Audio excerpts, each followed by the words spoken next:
Les bourses européennes ont clôturé en hausse vendredi, le CAC 40 progressant pour la troisième séance consécutive sur des espoirs de paix entre Washington et Téhéran. Ce qui frappe, ce n'est pas la hausse elle-même, c'est sa fragilité structurelle face à ce que l'Agence internationale de l'énergie vient de publier. L'AIE a placé le marché pétrolier en zone rouge pour cet été, alertant sur une pénurie de kérosène dès juillet ou août si le détroit d'Ormuz reste sous tension.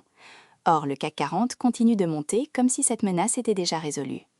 L'écart entre le prix du pétrole, qui se stabilise sous pression, et les indices actions, qui progressent, révèlent une asymétrie que les données de flux ne justifient pas encore. Le mouvement d'aujourd'hui s'explique par un repositionnement d'acheteurs institutionnels étrangers, qui ont réduit leur position courte sur les valeurs européennes en anticipant un accord américano-iranien. Ce n'est pas un flux fondamental vers les actions françaises, c'est une couverture de position défensive. La nuance est décisive. Une couverture de short peut s'inverser en 48 heures si les négociations calent, tandis qu'un flux d'achat fondamental crée un plancher durable. Le gouvernement français a déjà prolongé ses dispositifs d'aide au carburant et annoncé de nouvelles mesures ciblées, signe que l'exécutif n'anticipe pas une résolution rapide du problème d'approvisionnement. Ce décalage entre la réaction du marché et la posture de l'exécutif est le premier point de friction que le rallye actuel n'a pas encore intégré. Le résidu du premier chapitre force la question suivante. Si la détente diplomatique est réelle, pourquoi l'AIE maintient-elle son alerte rouge sur l'énergie? Et quelle est la transmission concrète vers le marché français? Le blocus partiel du détroit d'Ormuz a déjà produit des effets mesurables en Europe. Le prix du kérosène est en tension, l'Union européenne a renforcé ses sanctions contre les acteurs iraniens impliqués dans le blocus, et un premier pétrolier japonais vient de franchir le détroit dans des conditions sécurisées. Signal positif, mais insuffisant pour dissiper l'incertitude sur les flux futurs. L'Europe paie déjà une prime sur ses importations énergétiques, et cette prime n'a pas disparu avec les espoirs de négociation. La transmission vers le CAC 40 passe par deux canaux distincts. Le premier est direct.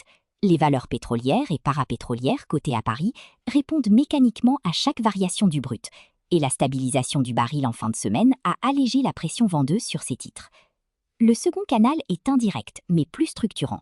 Une hausse durable des prix de l'énergie importée dégrade les marges de l'industrie manufacturière française, en particulier les secteurs à forte intensité énergétique, et renchérit les coûts de transport logistique pour l'ensemble de la consommation domestique.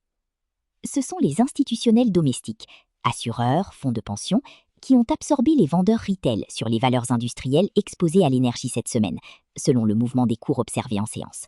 Mais l'interprétation de ce flux repose uniquement sur l'action des prix et des volumes, sans confirmation de données de flux net disponibles à ce stade. Le seuil à surveiller avant fin mai. Si le brut WTI repasse durablement au-dessus de 85 $, la couverture de position courte sur les bourses européennes se retransformera en pression vendeuse directe. La résistance du marché à la prime de risque énergie soulève une question concrète. Quels actifs domestiques offrent une exposition à la reprise industrielle sans dépendre directement de la résolution du conflit iranien? Stellantis a présenté son plan stratégique Fastlane 2030 cette semaine, annonçant un programme d'investissement de 70 milliards de dollars sur 5 ans, le retour de la 2CV en version électrique et 7 nouveaux modèles sous 40 000 $ pour le marché nord-américain. Le titre a progressé de plus de 4% en séance vendredi, soutenu par des avis positifs de JP Morgan et d'UBS publiés dans la journée. Ce mouvement mérite une lecture prudente. Le positionnement acheteur sur Stellantis reflète un repricing de flux analytiques, pas encore un repositionnement long institutionnel structurel. Les rapports de JP Morgan et d'UBS signalent que les gérants qui avaient sous-pondéré le titre après les difficultés opérationnelles de 2025 reconsidèrent leur allocation. C'est un signal de rééquilibrage, non d'accumulation. La distinction importe parce que le plan Fastlane est conditionnel. Le succès de la 2CV électrique dépend d'une demande européenne pour les véhicules électriques abordables qui restent elles-mêmes sensibles au coût de l'énergie domestique. L'ironie de la structure, Stellantis bénéficie à court terme de la même couverture de short que le marché général, mais son exposition à la plateforme électrique crée une corrélation directe avec le coût de l'électricité en France, lequel est lui-même exposé, par ricochet, à la prime d'énergie importée que le blocus d'Ormuz entretient.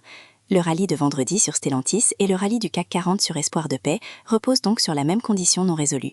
Si les négociations américano-iraniennes produisent un accord formel avant la publication des données d'inflation PCE américaine la semaine du 25 mai, la structure de flux qui soutient aujourd'hui le marché français gagne en durabilité. Si le PCE américain surprend à la hausse et que les pourparlers s'enlisent simultanément, la couverture de position courte se défera plus vite qu'elle ne s'est formée. Chaque jour après la clôture, nous publions un récapitulatif du marché et une analyse des enjeux clés. Abonnez-vous à la chaîne.